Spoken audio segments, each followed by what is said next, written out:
بچوں کی والدہ ہماری زوجہ، اس کی ہماری زندگی میں کتنی اہمیت ہے، کبھی سوچا ہم نے؟ ایک سوال کرتا ہوں میں آپ سے کہ شاید ہمارے بچوں کی والدہ جو ہے ہر نماز میں ہمارے لیے دعا کرتی ہوگی، اس کی ہر دعا میں ہم شامل ہوتے ہیں، ہماری کتنی دعاؤں میں وہ شامل ہوتی ہے؟ ہم کتنی بار اس کے لیے دعا کرتے ہیں، اس کی صحت کے لیے، اس کی زندگی کے لیے، اس کی درازی عمر بالخیر کے لیے؟ وہ تو اپنے سہاگ کے لیے، اپنے سرتاج کے لیے، اپنے شوہر کے لیے دعائیں کر رہی ہے، ہمارے کاروبار کے لیے دعا کرتی ہے، ہمارے پرابلمز دور ہو جائے اس کے لیے دعا کرتی ہے۔ ہم اپنی جس کو ہم وائف کہتے ہیں، زوجہ کہتے ہیں، اس کے لیے کتنی دعائیں کرتے ہیں؟ اور پھر کبھی سوچا کہ اس کا ہماری زندگی میں کتنا بڑا پارٹ ہے؟ کبھی اکیلے میں بیٹھ کر اپنی شریک حیات کے بغیر اپنی زندگی کو ذرا دیکھیں، بالخصوص وہ لوگ جن کے بچے ہیں، 2 4 5 بچے اگر ہیں اور بچے بڑے ہیں، وہ فیملی جس طرح گھر کو سنبھال رہی ہے۔ ہم سفر پر جاتے ہیں، ہمیں پتہ چل جاتا ہے کہ ہمارے کپڑے کہاں ہوتے ہیں، ہمارا سامان کہاں ہوتا ہے، وہ بھی ساری تیاری وہ کر کے دیتی ہے، پھر بھی پریشان ہوتے ہیں۔ اگر وہ زندگی سے ہی چلی جائے تو کبھی سوچیں کہ ہماری زندگی کیسی ہو جائے گی۔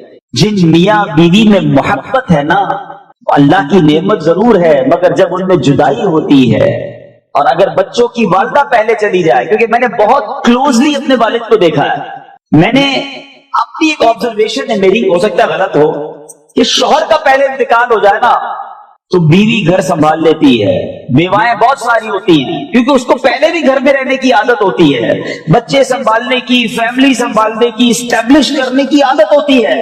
شوہر پیسے بھی گھر سے باہر کافی عرصہ رہتا ہے، لیکن اگر زوجہ کا پہلے انتقال ہو جائے تو والد کا گھر سنبھالنا یہ بہت مشکل ہو جاتا ہے، اور وہ بہت تنہائی فیل کرتا ہے۔ تو میرے بیچ اسلامی بھائیوں، اللہ کی اس نعمت کی قدر کیجئے۔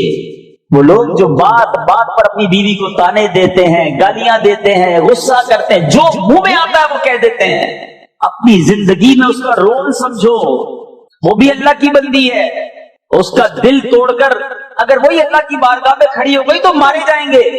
جہاں دوسروں کے حقوق ہیں، وہ زوجہ کے بھی حقوق ہیں، کبھی اس سے بھی مسکرا کر بات کر لو، کبھی زندگی میں اس کا بھی شکریہ ادا کر دو کہ آپ نے میری زندگی میں بڑی آسانی کی بھی ہے۔ کبھی وہ کھانا بنا کر لائے تو کبھی جزاک اللہ اسے بھی کہہ دیا کرو۔ ہر بات پر جھاڑنا، لڑنا، جب غصہ آیا اسے کچھ کہہ دیا، یہ نہ کرے۔ میں اللہ سے دعا کرتا ہوں کہ رب کریم جن کے جوڑے سلامت ہیں اس کو سلامت رکھے، انہیں جنت میں بھی ایسا اچھا جوڑا عطا فرمائے۔ اپنے بچوں کی، والدہ کی قدر کرنا سیکھو، ان کے لیے دعائیں کرو۔ ایک نوجوان بڑا متقی اور پرہیزگار تھا، حضرت عمر بھی اس کی عبادت گزاری دیکھ کر حیران رہا کرتے تھے۔ نوجوان ہے مگر کمال کا عبادت ہے۔ اور جب وہ نوجوان عشاء پڑھ کر گھر جاتا نا رات کو، تو راستے میں ایک خوبصورت عورت اس کو ملتی تھی روزانہ اور اسے اپنی طرف بلاتی، گناہوں کی طرف بلاتا۔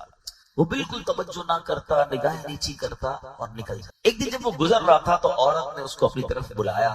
اب نوجوان کا دل بھی مائل ہو گیا، شیطان تھا نا، اس نے حملہ کیا اس پر۔ جیسی وہ عورت کے قریب پہنچا اسے اللہ کا یہ فرمان یاد آیا۔ اب بات یہ، قرآن پڑھا ہوا ہو، حدیثیں پڑھی ہوئی ہو، دل میں پاکیزگی ہو تو اس موقع پر کچھ یاد آئے گا نا۔ جو پڑھائی صبح سے شام تک بری صحبتوں میں ہے، فلمیں، ڈرامے، گانے باجے، شراب کی محفلیں، اس کو کیسے یاد آئے گا؟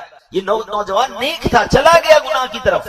کیا یاد آیا کہ اللہ قرآن میں فرماتا ہے بے شک پرہیزگاروں کو جب شیطان کی طرف سے کوئی خیال آتا ہے تو وہ فوراً حکم خدا یاد کرتے ہیں، پھر اسی وقت ان کی آنکھیں کھل جاتی ہیں۔ شیطان حملہ کر بھی دینا نیک پر، اگر واقعی پرہیزگار ہے تو اللہ کا حکم یاد آ جائے گا اسے اور وہ بچ جائے گا۔ اب اس بندے کو جب یہ یاد آیا کہ میں کیا کرنے لگا تھا، میں تو چل پڑا تھا گناہ کی طرف، اس پر ایسا اللہ پاک کا خوف غالب ہوا کہ وہ بے ہوش ہو گیا، زمین پر گیا۔ اتنا خوف، جب بہت دیر تک گھر نہیں پہنچا تو اس کا بوڑھا والد تلاش کرنے کے لیے نکلا، دیکھا کہ نوجوان تو کہیں بے ہوش پڑا ہے۔ اسے اٹھایا، اس کو ہوش آیا، نوجوان سے پوچھا کیا معاملہ ہوا تھا، کیسے بے ہوش ہو گئے؟ اس نوجوان نے شرمندہ ہو کر اپنے والد کو پھر یہ واقعہ سنایا کہ میرے ساتھ ایسا ہوا۔ مگر جب یہ واقعہ سنایا دوبارہ آیت کریمہ پڑھی یہ والی، ایسا خوف خدا دل پر طاری ہوا کہ چیخ ماری اور اس کی روح ہی اس کی جسم سے نکلی، اسی خوف خدا میں انتقال ہو گیا۔ حضرت عمر کو سارا واقعہ پتا چلا، آپ اس کی قبر پر گئے، قبر پر جا کر یہ آیت پڑھی وَلِمَنْ خَافَ مَقَامَ رَبِّهِ جَنَّتَانِ، جو اپنے رب کے حضور کھڑے ہونے سے ڈرے تو اس کے لیے 2 جنتیں۔ پتہ ہے کیا ہوا؟ اس کی قبر سے آواز آتی ہے اے امیر المومنین، بے شک میرے رب نے مجھے 2 جنتیں عطا فرمائیں۔ ہائے ہائے ہائے، یہ ہے اللہ کا خوف، یہ ہے رب سے رب کی بارگاہ میں پیش ہونے کی فکر، اس نے حرام چھوڑا کہ اللہ دیکھ رہا ہے، اللہ نے اسے 2 جنتیں، ادھر تو ڈھونڈ ڈھونڈ کے حرام کرنا ہے، ادھر تو تلاش کرتے ہیں لوگ کہ بتاؤ کدھر کون سا حرام کام ہو رہا ہے، کون سے ملک میں آسان ہے، کون سے علاقے میں آسان ہے، کدھر جائیں گے تو زیادہ معاذ اللہ انجوائے کریں گے. سوچتے نہیں کہ میں جدھر بھی چلا جاؤں میرا رب تو دیکھنا، اللہ سے تو نہیں چھپ سکتا. حضرت عائشہ صدیقہ رضی اللہ تعالی عنہا فرماتی ہیں کہ نبی پاک علیہ السلام کی ازواج مطہرات پر 10 فضیلتیں مجھے عطا کی گئی ہیں. عرض کی گئی کہ وہ 10 فضیلتیں کون سی ہیں؟ ذرا غور سے سنیے گا، ان میں سے چند بتاتا ہوں آپ کو. آپ کہتی ہیں کہ نبی پاک علیہ السلام نے میرے علاوہ کسی کنواری عورت سے نکاح نہیں فرمایا. نمبر 2، میرے علاوہ ازواج مطہرات میں سے کوئی بھی ایسی نہیں ہے جس کے ماں باپ دونوں مہاجر یعنی ہجرت کرنے والے ہیں. آپ کی والدہ نے بھی ہجرت کی، آپ کے والد نے بھی ہجرت کی. سبحان اللہ. آپ فرماتی ہیں کہ اللہ پاک نے میری پاک دامنی کا بیان آسمان سے قرآن میں نازل کیا. سبحان اللہ. اور فرماتی ہیں کہ نکاح سے پہلے حضرت جبریل امین علیہ السلام ایک ریشمی کپڑے میں میری صورت لے کر بارگاہ رسالت میں حاضر ہوئے تھے اور عرض کی ان سے نکاح کر لیجئے کیونکہ یہ آپ کی زوجہ ہے. میرے علاوہ آپ علیہ السلام کی ازواج میں کسی دوسری زوجہ محترمہ کے پاس آپ پر وحی کا نزول نہیں ہوا. سبحان اللہ. فرماتی ہیں کہ نبی پاک علیہ السلام کا سر انور میرے حلق اور سینے کے درمیان تھا اور اسی حالت میں نبی پاک علیہ السلام کا وصال ہوا. پیارے آقا علیہ السلام نے میری باری کے دن یعنی جب میرے یہاں نبی پاک نے کرم فرمانا تھا اس دن دنیا سے پردہ فرمایا. اور سبحان اللہ فرماتی ہیں کہ نبی پاک علیہ السلام کی قبر انور میرے گھر میں بنائی گئی. کیا مرتبہ ہے، کیا شان ہے. سبحان اللہ. کیا خوبصورت بات. مفتی احمد یار خان نعیمی اپنے اشعار میں لکھتے ہیں، دی گواہی آپ کی عفت کی سورہ نور نے، مدحا کرتا ہے تیری عصمت کی قرآن مبین. ان کے بستر میں وحی آئے رسول اللہ پر اور سلام خادمانہ بھی کرے. کیا فرماتے علماء دین اور مفتیان شرع متین اس بارے میں کہ پاکستان سے 2 عورتیں جو شادی شدہ ہیں اور وہ عمرے پر جانا چاہتی ہیں اور ان کے ساتھ کوئی ان کا محرم نہیں ہے، کیا وہ کسی ایسے گروپ کے ساتھ جس میں بہت سی غیر مرد اور عورتیں ہوں ان کے ساتھ عمرہ کرنے جا سکتی ہیں؟ جواب، بسم اللہ الرحمن الرحیم. سورت مسمولہ میں ان عورتوں کا بغیر محرم کے کسی گروپ کے ساتھ عمرے پر جانا جائز نہیں کہ حکم شرعی یہی ہے کہ عورت کا شوہر یا محرم کے بغیر 3 دن یعنی 92 کلومیٹر کی راہ کا سفر ناجائز و حرام و گناہ ہے، خاص سفر حج و عمرے کے لیے ہو یا کسی اور غرض سے. اگر چلی گئی تو قدم قدم پر اس کے لیے گناہ لکھا جائے گا. لہذا ان کو چاہیے کہ اللہ عز و جل و رسول صلی اللہ تعالی علیہ وسلم کی اطاعت کو بجا لاتے ہوئے جب تک کسی محرم کا ساتھ نہ ہو اس ارادے کو ترک کر دے. یاد رکھیے کہ عمرے سے مقصود اللہ عز و جل کی رضا اور ثواب حاصل کرنا ہوتا ہے. لہذا شرعی تقاضوں کے مطابق ہی نیکی کے کام کیے جائیں اور اللہ تعالیٰ اور اس کے رسول علیہ السلام کے احکامات کی خلاف ورزی اور گناہ سے ہر صورت میں بچا جائے. حضرت سیدنا ابو ہریرہ رضی اللہ تعالیٰ عنہ سے روایت ہے کہ نبی اکرم نور مجسم شاہ بنی آدم صلی اللہ تعالیٰ علیہ وسلم نے فرمایا، لا تسافر امرأۃ مسیرۃ 3 ایام الا مع ذی محرم. ترجمہ، کوئی عورت 3 دن کی مسافت ذی رحم محرم کے بغیر سفر نہ کرے. واللہ اعلم. بصرہ میں ایک بزرگ رحمت اللہ تعالی علیہ مسکی کے نام سے مشہور، ان کو لوگ مسکی کہا کرتے تھے اور مشک کو عربی میں مسک کہتے ہیں. لہذا مسکی کے معنی ہوئے مشک بار یعنی مشک کی خوشبو میں بسا ہوا. یعنی بزرگ کو لوگ خوشبو والا کہتے تھے.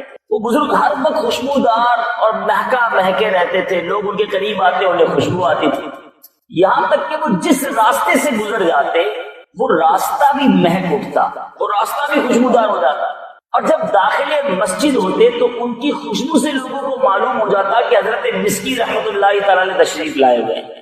اچھا، کسی نے عرض کی کہ حضور آپ کون سی خوشبو لگاتے ہیں اور اس خوشبو پر کتنا خرچ کرتے ہیں؟ تو اب حضرت مسکی نے کیا کہا؟ کہتے ہیں میں نے آج تک کبھی خوشبو نہ خریدی ہے نہ لگائی ہے. میرا واقعہ بڑا عجیب و غریب. میں بغداد معلّہ کے ایک خوشحال گھرانے میں پیدا ہوا. جس طرح امیر لوگ عمرا اپنی اولاد کو تعلیم دلواتے ہیں، میری بھی اسی طرح تعلیم ہوئی. میں بہت خوبصورت بھی تھا اور باحیا بھی تھا. میرے والد صاحب سے کسی نے کہا اسے بازار میں بٹھاؤ تاکہ لوگوں سے گھل مل جائے اور اس کی حیا کچھ کم ہو. چنانچہ مجھے کپڑا بیچنے والے تاجر کی دکان پر بٹھا دیا گیا. ایک روز ایک گڑیا نے کچھ قیمتی کپڑے نکلوائے، پھر بزاز یعنی کپڑے والے بزنس مین سے کہا کہ میرے ساتھ کسی کو بھیج دو کہ جو پسند ہوگا انہیں لینے کے بعد قیمت اور کپڑا ہم واپس کر دیں گے. گھر لے جاتے ہیں مختلف کپڑے اور جو چوز کرنا ہوگا چوز کر لیں گے.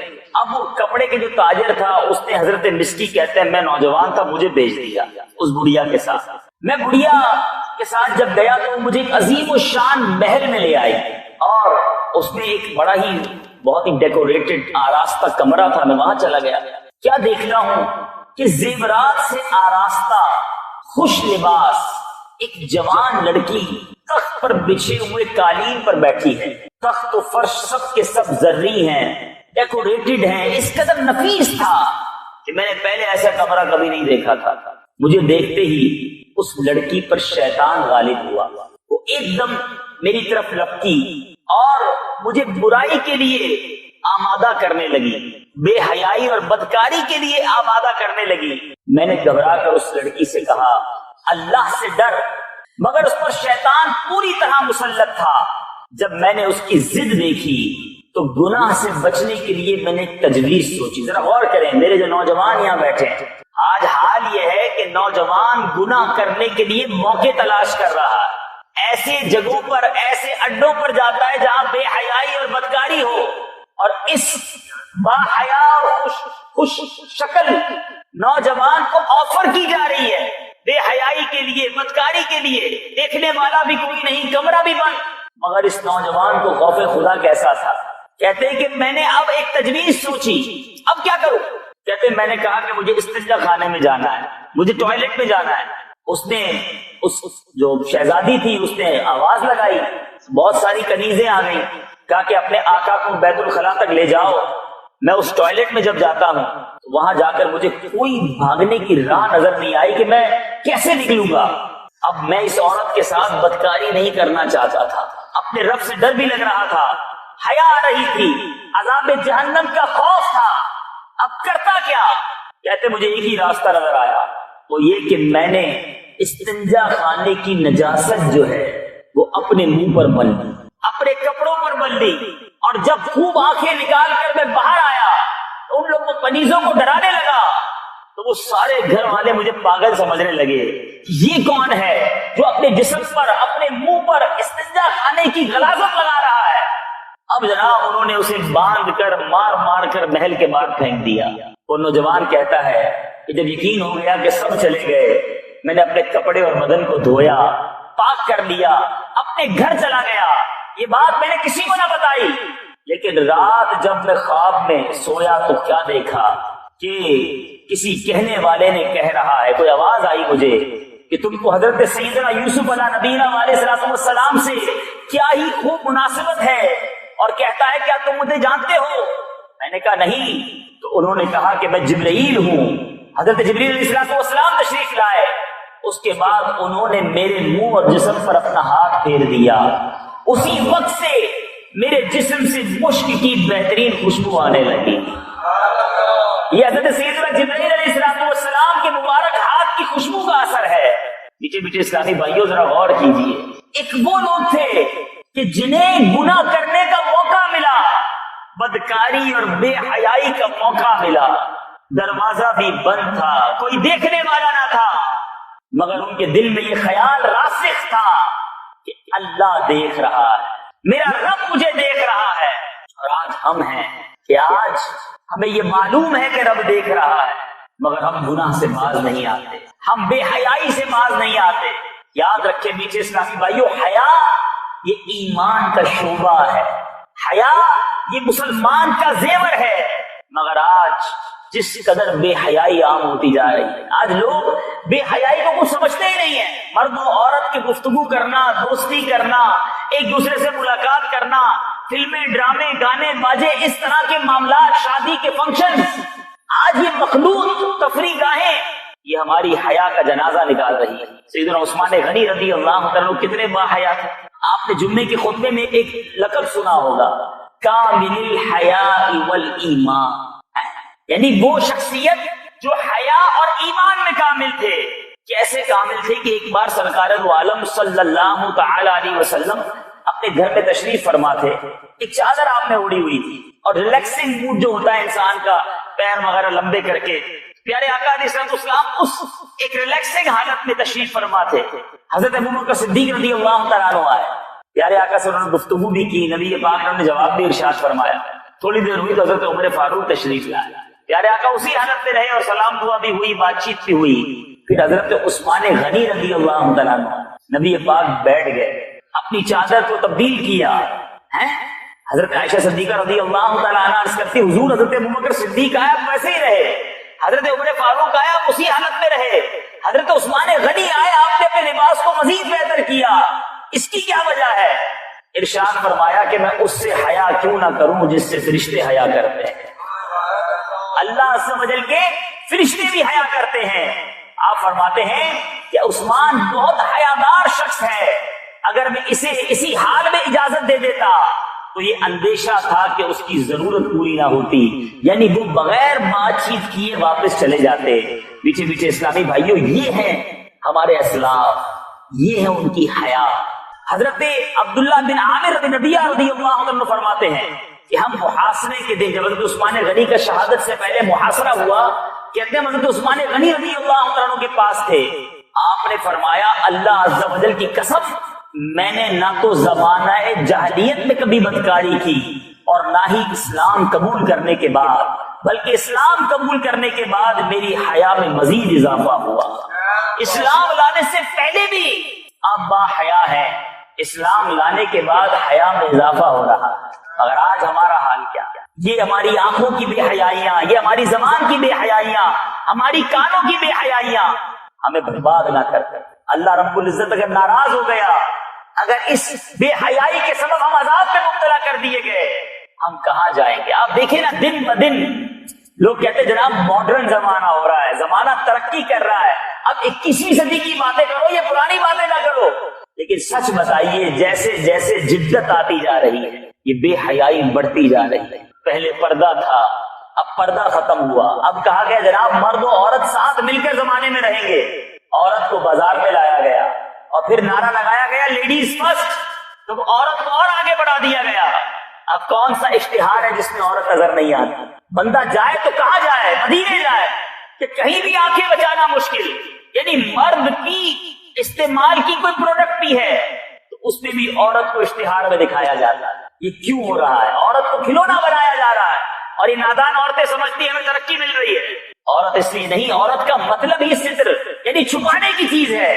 مگر آج ہم اپنے گھر کی خواتین کو بھی بے پردگی کرواتے ہیں اور خود ان آنکھوں سے بے حیائی کرتے ہیں۔ ذرا اور کیجیے، یہ آج کا موضوع تھوڑا ہے انوکھا، ہو سکتا ہے اسلامی بھائی سوچ رہے ہوں کہ یہ کیسا ٹاپک ہے، لیکن یہ واقعی ایسا درد، ایک ایسی تکلیف ہے جو مسلمانوں میں بڑھتی جا رہی ہے، اور اگر اس کا سد باب نہ کیا گیا تو ایسا نہ ہو کہ ہمارے ہاتھ سے جو ہماری یہ تھوڑی بہت بھی جو ہمارا کلچر، ہمارا خاندان، ہماری محبتیں ہیں، یہ بے حیائی کے سبب تباہ اور برباد ہو جائیں۔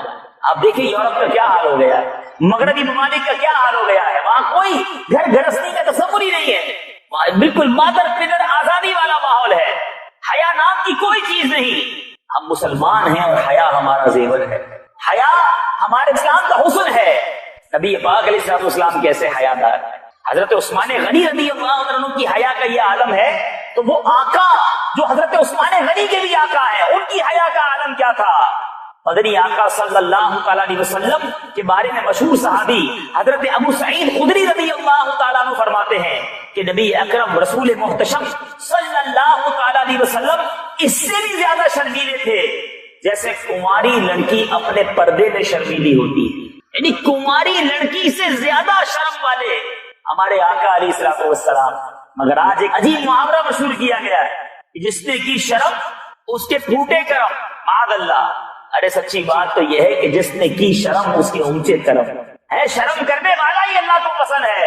مگر آج جو زیادہ شرماتا ہے لوگ کہتے ہیں بڑا شرمیلا ہے، عورتوں سے بات نہیں کرتا، ہمارے خاندان کی رسم و رواج میں آ کر بیٹھتا نہیں۔ ایک انسان اپنے آپ کو گناہ سے بچانا چاہتا ہے تو لوگ اس کا مذاق اڑاتے ہیں۔ میں نبی پاک علیہ الصلوۃ والسلام کے غلاموں سے بات کر رہا ہوں، سرکار علیہ الصلوۃ والسلام کے امتیوں سے بات کر رہا ہوں، سرور کائنات صلی اللہ تعالی علیہ وسلم کماری لڑکی سے زیادہ شرم والے۔ اور آج ہمارا حال کیا ہے؟ آج بے شرمی کے موقع ڈھونڈے جاتے ہیں۔ پہلے کبھی کبھی شادی کے نام پر بے پردگی کا ماحول دیکھنے کو ملتا تھا، پتا چلتا تھا کہ مرد و عورت مل کر جناب فنکشن کر رہے ہیں، مہندی کر رہے ہیں، برے کام کر رہے ہیں۔ لیکن اب تو برتھ ڈے کے نام پر رسم بسم اللہ کے نام پر ہے بسم اللہ، مگر اس میں بھی مرد و عورت ساتھ ہیں۔ اب ویلنٹائن ڈے تو مدر ڈے تو فادر ڈے، پتہ نہیں کون کون سا دن منایا جا رہا ہے، اور اس دن میں ہوتا کیا ہے؟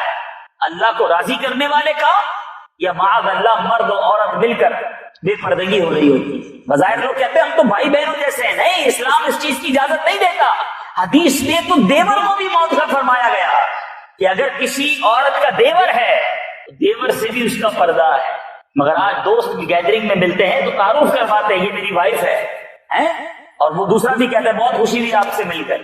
مرد کو غیرت نہیں آنی کہ میں اپنی بچوں کی امی کو کسی اور سے ملا رہا ہوں، ایسا نہ کریں، یہ اسلام کی تعلیمات نہیں۔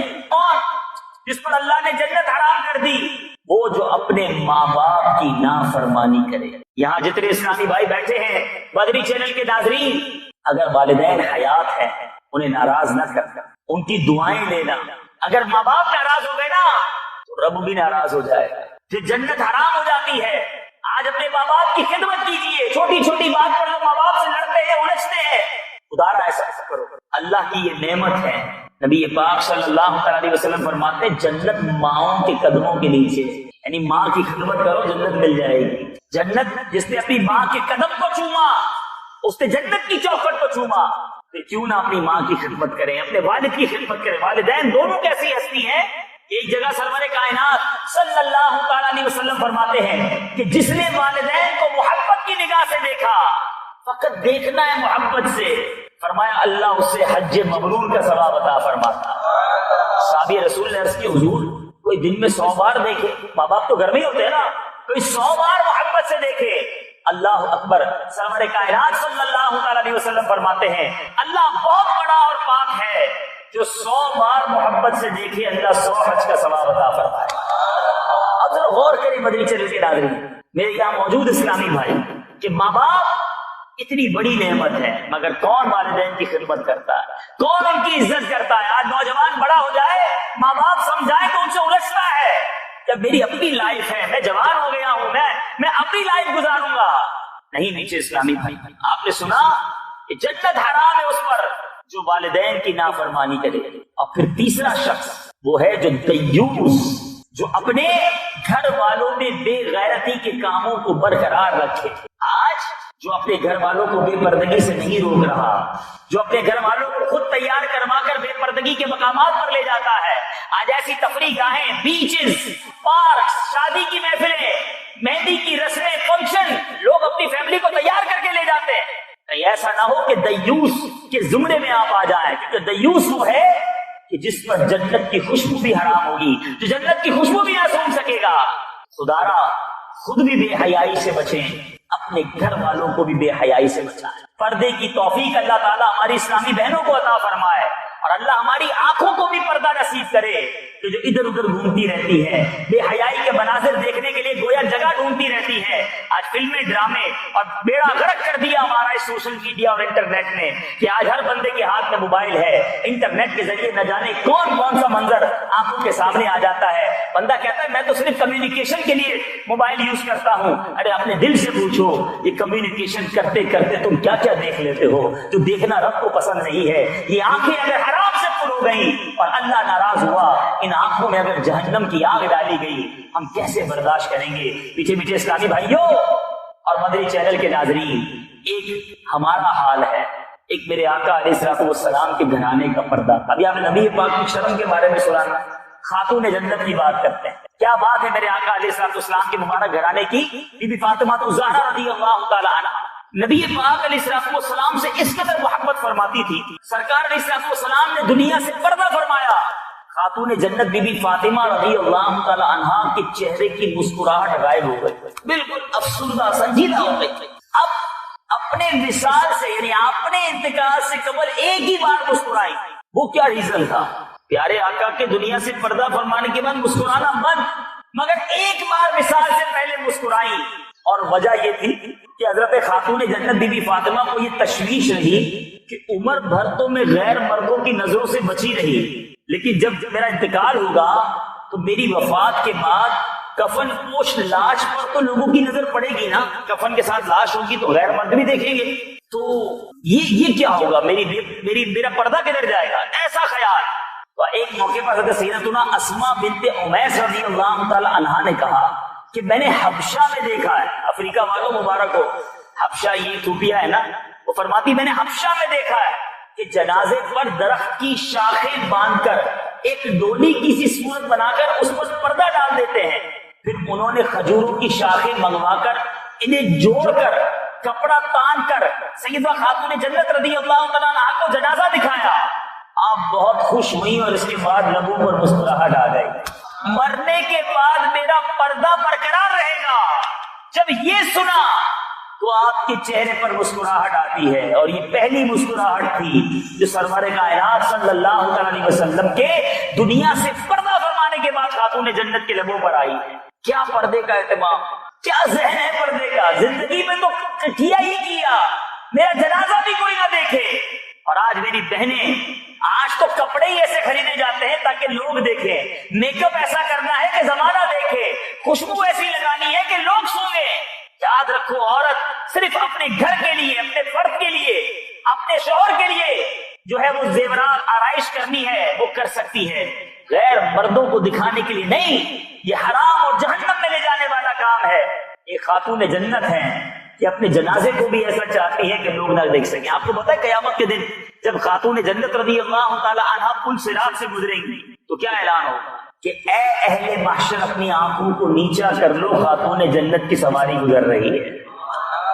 یعنی اللہ تبارک و تعالیٰ کی طرف سے بھی یہ پردے کا کیا خاص اہتمام ہوگا۔ اب ہم سوچیں کہ کہلاتے تو پنجتن کے غلام ہیں، کہلاتے تو نبی پاک علیہ السلام کے امتی ہیں، عاشق رسول کہلاتے ہیں، مگر ہمارے اندر حیا کتنی ہے۔ پیچھے پیچھے اسلامی بھائیوں، آج ایک اور بڑی برائی کہ آج مرد و عورت شیک ہینڈ کرنے لگے اور اس کو کوئی برا نہیں سمجھتا، ہاتھ ملانا تو نارمل ہو گیا، اور ایک قدم اور آگے بڑھ گئے اب تو گلے نہیں ملتے۔ استغفر اللہ، استغفر اللہ۔ سنیے، شہنشاہ خوش مثال، پیکر حسن و جمال صلی اللہ تعالی علیہ وسلم کا فرمان عبرت نشان ہے، جس نے کسی اجنبیہ عورت سے مصافحہ کیا یعنی ہاتھ ملایا، وہ بروز قیامت اس حال میں آئے گا کہ اس کا ہاتھ آگ کی زنجیر سے گردن میں بندھا ہوا ہوگا۔ کیسے برداشت کرے گی یہ عذاب؟ آج تھوڑی سی انجوائمنٹ کے لیے، تھوڑا سا معاشرے کے ساتھ چلنے کے لیے بعض اوقات بندہ فرینڈشپ ایسی اختیار کر لیتا ہے، دوست ایسے ہوتے ہیں، گیدرنگ ایسی ہوتی ہے کہ کہتا ہے کیا کروں جناب، گیدرنگ میں کرنا پڑتا ہے، دوستوں کے ساتھ ایسی پارٹی میں چلا گیا تھا کہ وہاں یہ سب کرنا پڑتا ہے۔ ارے یا تو دوست کو راضی کر لو یا رب کو راضی کر لو، کہیں ایسا نہ ہو کہ اللہ ناراض ہو گیا تو یہ دوست تمہیں بچا نہیں سکے گا، یہ فرینڈشپ تمہیں بچا نہیں سکے گی، یہ تمہاری گیدرنگ تمہیں بچا نہیں سکے گی۔ قبر میں مجھے اور آپ کو اکیلے جانا ہے، اور اس قبر میں ہمیں اپنے اعمال کا حساب دینا ہے۔ اے میٹھے میٹھے اسلامی بھائیوں، سنو، وہ اسلامی بہنیں جو بے پردہ گھومتی ہیں غور سے سنیں۔ نبی پاک علیہ السلام فرماتے ہیں المرأۃ عورۃ فاذا خرجت استشرفها الشیطان۔ عورت یعنی چھپانے کی چیز ہے، جب وہ نکلتی ہے تو شیطان اسے جھانک جھانک کے دیکھتا ہے۔ اے اسلامی بہنوں، خدا را خاتون جنت کا واسطہ پیش کرتا ہوں کہ پردے کی چادر کو اپنائیے، پردے کو اپنے اوپر نافذ کیجیے کہ بے پردگی کہیں آپ کو جہنم میں داخل نہ کر دے۔ اور جو اسلامی بھائی مجھے سن رہے ہیں جو اپنی آنکھوں کے ذریعے بے حیائی کرتے ہیں، فلمیں، ڈرامے اور جناب بے حیائی کے مناظر تلاش کرتے ہیں، کبھی کوئی بے پردہ عورت آ جائے تو اسے ٹکٹکی باندھ کر دیکھتے ہیں، اس کے معاذ اللہ جسم کے محاسن کو دیکھنے کی کوشش کرتے ہیں۔ سنو، سرور کائنات علیہ السلام فرماتے ہیں آنکھوں کی بدکاری دیکھنا ہے، یہ آنکھوں کا زنا ہے۔ جو آنکھوں کے ذریعے بے حیائی کرتے ہیں، اللہ کے محبوب صلی اللہ علیہ وسلم کا فرمان حلاوت نشان ہے، حدیث قدسی ہے، نظر ابلیس کے تیروں میں سے زہر میں بجھا ہوا ایک تیر ہے، بس جو شخص میرے خوف سے اسے ترک کر دے تو اسے ایسا ایمان عطا کروں گا جس کی مٹھاس وہ اپنے دل میں پائے گا۔ اے بڑا مشکل، واقعی میں جانتا ہوں، آپ بھی جانتے ہیں، اپنی آنکھوں کو بچانا۔ کوئی بے حیائی کا منظر سامنے آ جائے، کوئی بے پردہ عورت سامنے آ جائے، اب نگاہیں جھکانا ہے مشکل کام، کیونکہ نبی پاک نے فرمایا یہ شیطان کا وہ تیر ہے جو زہر میں بجھا ہوا ہے، لیکن جو اللہ کی رضا کے لیے اسے چھوڑ دے گا ملے گا کیا؟ فرماتے اللہ فرماتا ہے میں اسے ایسا ایمان عطا کروں گا جس کی مٹھاس وہ اپنے دل میں پائے گا۔ اب ذرا غور کر لیجیے، کیا چاہیے؟ ایمان کی مٹھاس چاہیے یا آنکھوں کا عذاب چاہیے؟ اللہ کی ناراضی چاہیے؟ ہمیں شیطان سے یہ مقابلہ کرنا ہوگا۔ حجت الاسلام امام محمد غزالی رحمۃ اللہ علیہ منہاج العابدین میں فرماتے ہیں، حضرت سیدنا عیسیٰ علی نبینا علیہ السلام سے منقول ہے کہ خود کو بد نگاہی سے بچاؤ، کیونکہ بد نگاہی دل میں شہوت کا بیج بوتی ہے، پھر شہوت بد نگاہی کرنے والے کو فتنے میں مبتلا کر دے۔ پہلے آنکھ بہکتی ہے، یاد رکھیے۔ لوگ کہتے ہیں میں صرف دیکھتا ہوں، میں برائی کا کام نہیں کرتا، میں صرف فلمیں دیکھتا ہوں، میں ویب سائٹ دیکھتا ہوں، میں انٹرنیٹ پر جناب مناظر دیکھتا ہوں، پر معاذ اللہ بدکاری نہیں کرتا۔ ارے یہ آنکھوں کا زنا ہے، اور یہی آنکھ سے دیکھنا دل کو بہکاتا ہے۔ جب دل بہکتا ہے تو انسان کی شرمگاہ بھی بہک جاتی ہے اور پھر انسان برے کام میں مبتلا ہو جاتا ہے۔ یہ پہلا دروازہ ہی بند کر دو۔ جس دن یہ دروازہ آپ نے بند کیا، آپ کا دل جو ہے وہ ایمان کی مٹھاس سے، ایمان کی حلاوت سے روشن ہو جائے گا۔ آج بہت سارے اسلامی بھائی ملتے ہیں، کہتے ہیں کہ مجھے دعا میں رونا نہیں آتا، میں قرآن پڑھتا ہوں مجھے قرآن کی وہ برکت نظر نہیں آتی، میں نمازیں پڑھتا ہوں میرا نماز میں دل نہیں لگتا۔ اپنے آپ سے پوچھیے آنکھیں کیا دیکھ رہی ہیں؟ ارے یہ آنکھوں کے ذریعے آپ نے اپنے دل کے اندر وہ برے برے مناظر داخل کر لیے ہیں۔ ان آنکھوں کے ذریعے اللہ کو ناراض کرنے والے ایسے ایسے کام کر لیے ہیں۔ اب ان آنکھوں سے عشق رسول میں آنسو کیسے بہیں گے؟ یہ آنکھیں خوف خدا سے کیسے بہیں گی؟ ارے جس نے اپنی آنکھیں گناہ کر کر کے کالی کر دی، وہ کس منہ سے تمنا کرے گا کہ یا رسول اللہ مجھے اپنا دیدار عطا فرمائیے؟ ارے یہ آنکھیں اس قابل نہ رہی۔ خدا را اگر ان آنکھوں سے جلوہ زیبا، جلوہ مصطفیٰ صلی اللہ علیہ وسلم دیکھنا ہے، اگر ان آنکھوں سے مکہ اور مدینہ کی بہاریں دیکھنی ہے، تو ان آنکھوں کو ان بدنا، ان برے مناظر میں، ان بے حیائی کے مناظر میں گندا نہ کرو، ان آنکھوں کو بچا کر رکھو۔ یہ آنکھیں اللہ نے اس لیے نہیں دی کہ ہم رب کی ناراضی والا کام کریں، یہ دل اس لیے نہیں دیا کہ اس دل میں گندے گندے خیالات لائے۔ اے میٹھے اسلامی بھائیوں، یہ زبان اس لیے نہیں دی کہ اس سے بے پردہ اور نامحرم عورتوں سے باتیں کر کے، شہوت بھری باتیں کر کے بے حیائی کے کام کریں، نہیں نہیں، مگر ہم ان آنکھوں سے کیا کر رہے ہیں؟ ہم ان زبان سے کیا کر رہے ہیں؟ یاد رکھو قیامت کے دن ان نعمتوں کا جواب کیسے دو گے؟ پیچھے پیچھے اسلامی بھائیوں، ہمارے اسلاف کیسے ہوتے تھے؟ آپ ہو سکتا ہے سوچتے ہو کہ یہ کیسے ممکن ہے کہ آنکھیں بھی بچائیں، زبان بھی بچائیں؟ ارے بزرگوں نے کر کے دکھایا۔ ایک بزرگ کے بارے میں آتا ہے، حضرت سیدنا مجمع رحمۃ اللہ تعالی علیہ، ایک مرتبہ اوپر کی طرف دیکھا۔ یہ جو ادھر ادھر دیکھتے رہتے ہیں، کبھی ادھر دیکھتے ہیں کبھی ادھر دیکھتے ہیں، آوارہ نظری جو کرتے ہیں، سنو کہتے ہیں ان بزرگ نے ایک بار اوپر کی طرف دیکھا، چھت پر ایک عورت پر نظر پڑ گئی، فوراً نگاہ جھکا لی اور اس قدر پشیمان ہوئے کہ عہد کر لیا کہ آئندہ کبھی بھی اوپر نہیں دیکھوں گا۔ اپنے آپ کو اوپر دیکھنے سے ہی توبہ کر لی کہ بس اوپر دیکھا تو بے پردگی ہو گئی، اب میں اوپر نہیں دیکھوں گا۔ مگر آج ہم کیا کرتے ہیں؟ اپنے زمانے کے مشہور ولی حضرت سیدنا یونس بن یوسف رحمۃ اللہ علیہ جوان تھے، اکثر وقت مسجد میں گزارتے تھے۔ ایک مرتبہ مسجد سے واپس آتے ہوئے ایک عورت پر نظر پڑ گئی، دل اس کی طرف مائل ہوا، فوراً شرمندہ ہوئے، اللہ تبارک و تعالیٰ کی بارگاہ میں دعا کی، اے میرے پروردگار، آنکھیں بہت بڑی نعمت ہے، لیکن مجھے اب خطرہ محسوس ہونے لگا ہے کہ کہیں یہ میری ہلاکت کا باعث نہ بن جائے اور میں ان کی وجہ سے عذاب میں مبتلا نہ ہو جاؤں۔ میرے مالک تو میری بینائی سلب کر لے۔ چنانچہ ان کی دعا قبول ہوئی اور وہ نابینا ہو گئے۔ آنکھیں واپس نکلے، مولا اگر یہ آنکھیں مجھے مروا نہ دے۔ اور ہم ہیں کہ ان آنکھوں کو روزانہ گناہوں سے پر کرتے ہیں۔ کبھی ایک بار دن میں ایسا ہوتا ہے کہ کوئی منظر سامنے ایسا آ جائے اور ہم آنکھیں جھکا لیں، اور بالخصوص ان افریقی ممالک میں جب بے پردگی بے حیائی زوروں پر ہے، جدھر جائے بے پردہ عورتیں گھوم رہی ہیں، مسلمان بھی تو نہیں ہیں وہ، لیکن ہمیں تو اپنی آنکھوں کو بچانا ہے نا۔ ہم سرما لگاتے ہیں، میں اپنے بیان کو اختتام کی طرف لا رہا ہوں، ذرا غور سے سنیے۔ جب سرما لگاتے ہیں ہاتھ کانپ رہا ہوتا ہے، ڈر لگتا ہے کہ یار تھوڑی سی سلائی غلط لگ گئی تو آنکھ بڑی نازک ہے، یہ سلائی اگر زور سے لگ گئی تو تکلیف ہو جائے گی، کبھی آنکھ میں چھوٹا سا تنکا چلا جائے ہماری چیخ نکل جاتی ہے۔ آپ کو پتا ہے کہ جو اللہ کی ناراضگی میں آنکھوں کو حرام سے بھرتا ہے اس کے ساتھ ہوگا کیا؟ پیچھے پیچھے اسلامی بھائیوں سنیے، اور آج ایک پکی توبہ کر کے کھڑا ہونا ہے۔ نبی پاک صلی اللہ تعالیٰ علیہ وسلم فرماتے ہیں آنکھوں کا زنا بد نگاہی ہے، اور منقول ہے جو شخص اپنی آنکھ کو حرام سے پر کرتا ہے اللہ تعالیٰ بروز قیامت اس کی آنکھ میں جہنم کی آگ بھر دے گا۔ ایک دن کا برداشت نہیں ہوتا، جہنم کی آگ کیسے برداشت کرو گے؟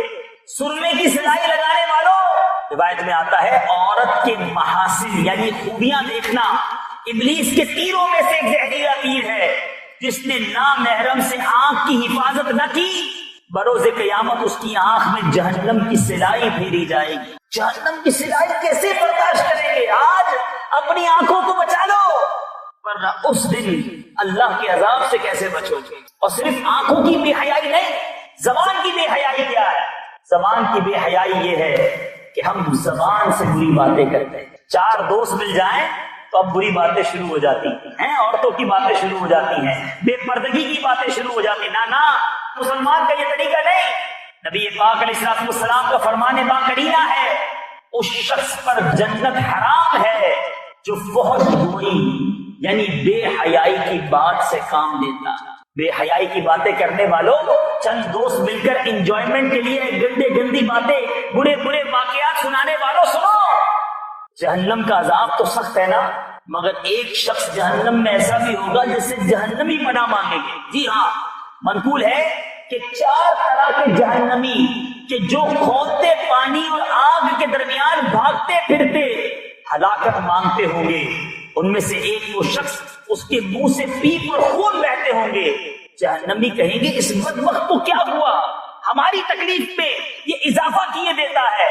کہا جائے گا یہ بدبخت وہ شخص ہے جو بری بات کی طرف متوجہ ہو کر اس سے لذت اٹھاتا تھا، جیسا کہ مرد و عورت کے معاملات کی باتوں سے جو بری باتیں سنتے ہیں، کرتے ہیں، مزے لیتے ہیں۔ یہ اسلام کا طریقہ نہیں۔ آپ نے سنا کہ جہنم بھی ان سے پناہ مانگیں گے۔ اللہ مجھے بھی محفوظ فرمائے، آپ کو بھی محفوظ فرمائے۔ ہے واقعی مشکل معاملہ، اور خاص طور پہ دوبارہ عرض کروں گا کہ جو انٹرنیٹ ہے، یہ جو کمیونیکیشن ہے، بندہ کام کچھ کر رہا ہوتا ہے، منظر کون سا سامنے آ جاتا ہے۔ اب لفظ کہتا ہے کہ ذرا کلک کر کے دیکھ لو۔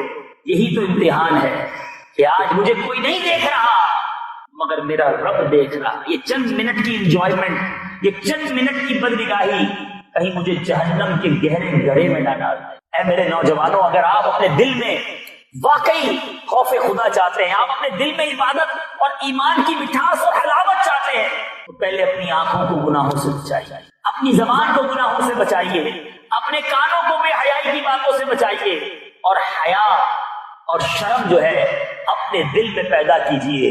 ایک شاعر کا مجھے شعر یاد آ گیا۔ شاعر لکھتے ہیں ندامت حشر میں اے آسیوں تم ساتھ لے جانا، ندامت حشر میں اے آسیوں تم ساتھ لے جانا، سنا ہے شرم والوں کو وہ شرمایا نہیں کرتے۔ جو شرم والا ہوگا نا اسے وہاں نہیں شرمایا جائے گا، لیکن جس نے یہی شرم ختم کر دی، جس کو فکر ہی نہیں، بندہ کہتا ہے موج کرو، مستی کرو، کون دیکھ رہا ہے؟ اللہ دیکھ رہا ہے۔ اگر دنیا میں کوئی نہیں دیکھ رہا، میرا رب مجھے دیکھ رہا ہے۔